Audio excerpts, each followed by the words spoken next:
Fighting is now reported to be taking place.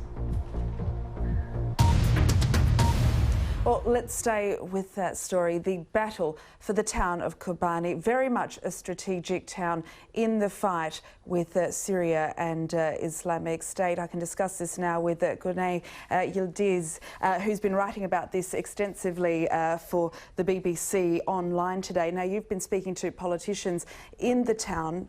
They've got some pretty dire predictions. What have they told you?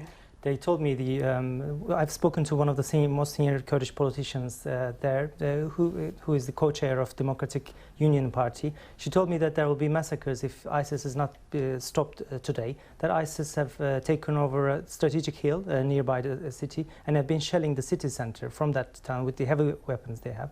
And she also told me that there have been heavy fighting taking place in 3 different regions of the city. But some Kurdish commanders are hopeful that the narrow streets of the city will prevent ISIS to use their tanks and other heavy weapons. But ISIS have been shelling the city from a distance now. And around 2,000 civilians have been evacuated to Turkey, and a couple of hundred people are still waiting there. And they're facing to be massacred by ISIS if ISIS fighters has not been stopped. That's what this politician said, didn't she? A big massacre. Yes, and there are still around 3,000 Kurdish civilians in the city. Previously, around 100,000 Kurds fled to Turkey. Some of them returned back to carry on fighting against ISIS, including some women, even elderly women, taking up arms against ISIS. But now the situation appears very dire from the people I've spoken to inside and outside the city. Describe Kobane for me.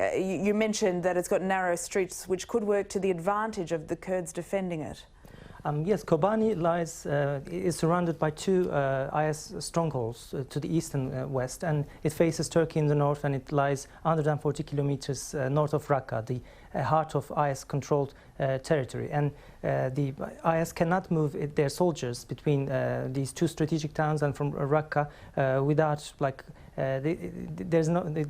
Kobane has been blocking their connection of these cities. And if Kobane falls, then ISIS can move towards east and attack Hasaka, another Kurdish region, which will be a big prize for ISIS because it's an oil-rich territory. But Kurds say it might be a geopolitically soft spot for them because it's a landlocked area, but it's where the will of Kurdish people is strongest, they say, and they are most organized, so they'll be able to resist ISIS despite not having heavy weapons, and they're conducting suicide bombing attacks against ISIS. Let's quickly talk about the role of Turkey here, because the Prime Minister is saying that it will do what it can to defend or make sure Kobane doesn't fall, being right there on the Turkish border. And yet some Syrian Kurds are saying they don't want Turkish intervention. Can you explain the politics there? Why?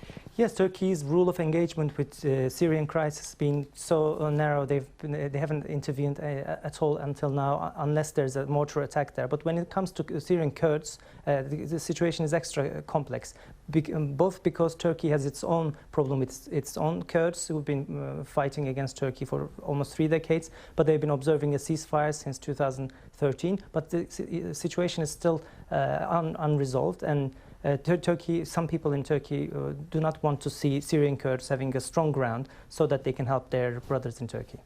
Guney, thank you very much. Always appreciate the analysis.